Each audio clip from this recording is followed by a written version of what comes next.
साथियों, आज हम पुरातात्विक स्थल राजाबेंदा में स्थित हैं।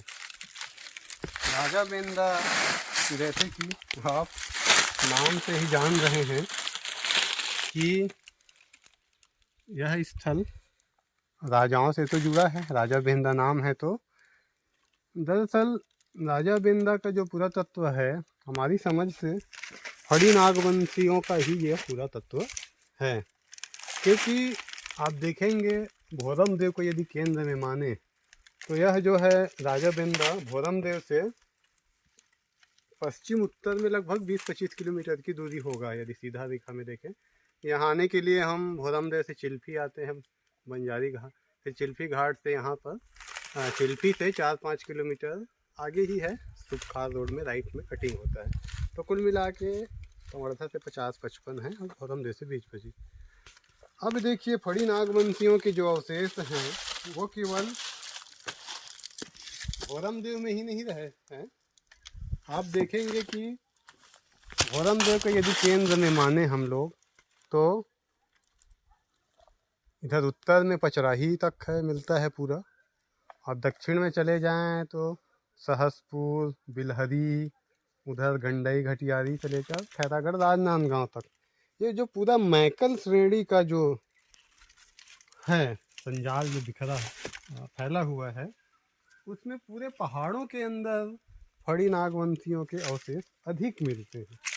थोड़े बहुत मैदानी क्षेत्र में भी मिलते हैं, लेकिन फड़ी नाग ये पहाड़ों में अधिक मिलने का कारण ये है कि तत्कालीन समय में चूँकि आक्रमण आदि का भय रहता रहा होगा, छोटे छोटे राजवंश थे, तो पहाड़ों में सुरक्षा की अधिक गारंटी रहा होगा। इस कारण ऐसा प्रतीत होता है कि पहाड़ों में नगर बसा रहा।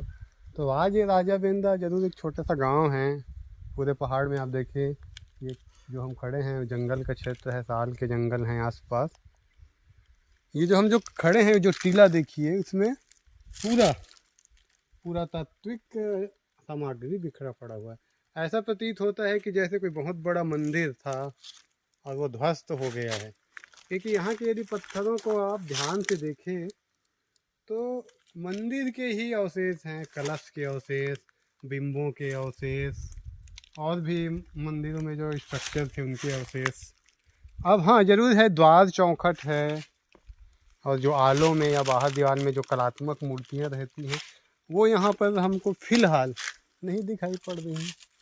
तो बहुत संभव है काल के प्रवाह में कालांतर में इधर उधर लोग ले गए भी होंगे, संभव है इसको।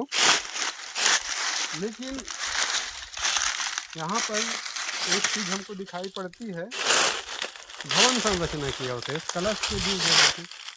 अब ये मंदिर कौन सा मंदिर रहा होगा?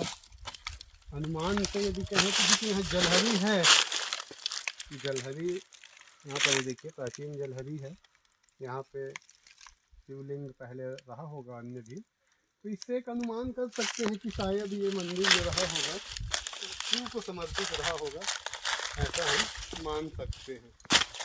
अब आप देखिए यहाँ पर पूरा ये देखिए मंदिर के कलश का जो भी एक प्रकार की कलात्मकता है पत्थर में। अब देखिए जो भी पत्थर आप देख लें सब तरफ देखिए पत्थरों को, कहीं बिंब है, यहाँ पर ही देखिए तो मानव आकृति की शरण हो गया है। ये भी देखा जाए तो बलुआ पत्थर के ही हैं, लेकिन काई वगैरह जम गया है तो इसलिए अभी हमको अपने मूल रूप में ये पत्थर नहीं दिखाई पड़ रहे हैं। और बरौनी के पहाड़ियों में ऐसे पत्थर हैं सभी प्रकार के, देखिए पूरा मंदिरों का ही अवशेष है। ऐसा ज्ञान पड़ता है कि ये मंदिर भी 12वीं-13वीं शताब्दी का भोरम देव के मंदिर का समकालीन रहा होगा, ऐसा हमको प्रतीत होता है। और भी देखिए ये पूरा जो मंदिर का है घर पे देखिए तो कलश के हिस्से का, और देखिए कलश के हिस्से के 2-3 स्ट्रक्चर दिखाई पड़ रहे हैं यहाँ से। इधर भी आइए तो देखते हैं ये पूरा मलबा है, देखें तो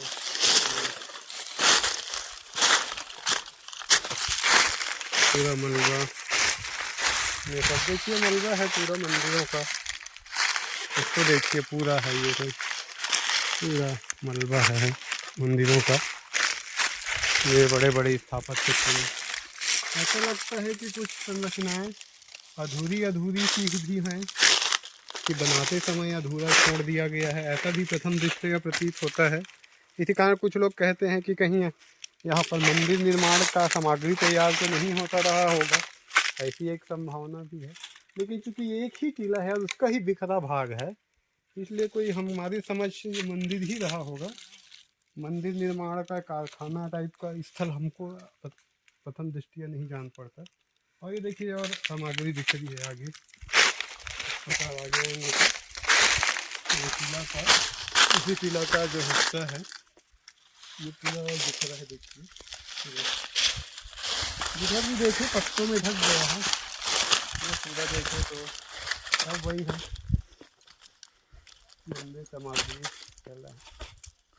और उधर ये देखिए उत्तर में तालाब है, क्योंकि जहाँ देवालय का निर्माण किया जाता था तो तालाब भी निर्माण किया जाता था समानतः स्नान आदि के लिए। तो ये देवालय का प्राचीन स्वरूप था, बाद में थोड़ा बहुत आधुनिकीकरण किया गया होगा, लेकिन यहाँ के लोगों ने बताया कि ये पुराना तालाब है।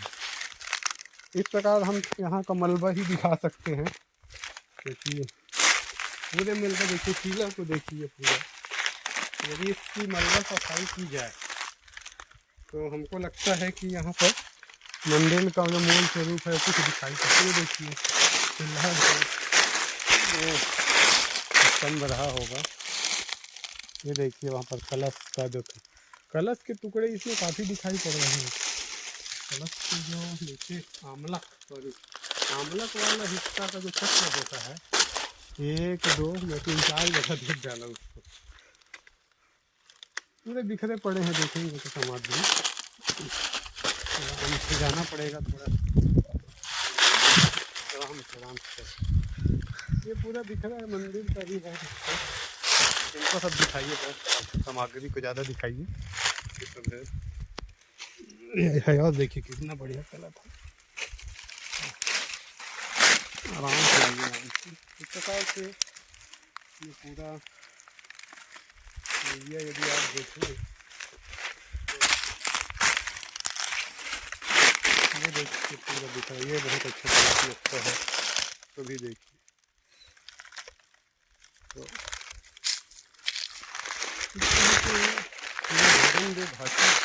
धर्मदेव क्षेत्र बहुत विस्तृत था, मंदिरों के अवशेष दूर दूर तक बिखरे पड़े हैं।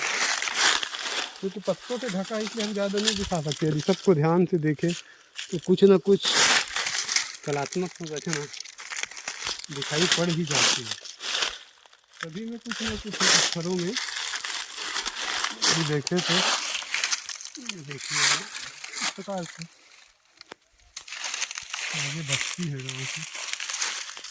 इस तरह से देखा जाए तो एक सामग्री बिखरी हुई है। ये देखिए वाला पत्थर कलश का जो आमलक का पूरा किया हुआ है, यहाँ पर देखिए शिव जी की जलहरी के नीचे भी बहुत बड़े बड़े स्थापत्य के खंड दबे पड़े हैं। मलबी सफाई की आवश्यकता है यहाँ पे, पुरातत्व विभाग यदि करेगा तो देख लीजिए। अब इस मंदिर के हम यदि उत्तर में देखें तो और भी अवशेष है, यहाँ पर भी कुछ है ये घरों के, ये देखिए डिज़ाइन वगैरह जो बनते हैं मंदिरों में, सारी चीज़ें, सारी संरचनाएं मंदिरों की हैं। पत्थर निर्मित प्रस्तर निर्मित मंदिर का स्पष्टता है, ईंटा यहाँ पे नहीं दिखाई पड़ रहा है, ये थोड़ी सी अलग बात यहाँ पे नज़र आ रही है। आमलक के बाद अब ये देखिए मुख्य मंदिर यदि इसको माने तो इसके दक्षिण में लगभग 40 फुट की दूरी में शायद छोटा मोटा और कोई अनुषंगी देवालय रहा होगा, ऐसा प्रतीत होता है। तो यहाँ पर भी देखिए पूरी तरीके से देखिए मलबा बिखरा पड़ा हुआ है।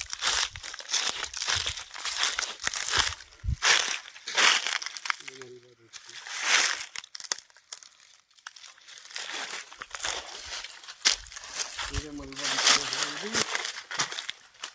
मंदिरों के ही स्थापत्य खंड है। यहाँ मूर्तियाँ मिलती नहीं हैं, मूर्तियाँ रही भी होंगी तो संभवतः इधर उधर हो गई होंगी, ऐसा प्रतीत होता है। ये देखिए इस प्रकार आज हम आपको ये जो राजा बेंदा का आप लोगों को दिखाएं हम लोग। मेरे साथ श्री महेश आमदेश्वर परिकाटकर है। ये है जो मुख्य टीला, इसको हम ऐसे जूम करके दिखाएं तो यहाँ से हम लोग, यहाँ एक गणेश की मूर्ति भी मिली थी जो यहाँ से थोड़ी देर लगभग 100 मीटर की दूरी में एक छोटा सा मंदिर बना के गांव वालों ने रख दिया है।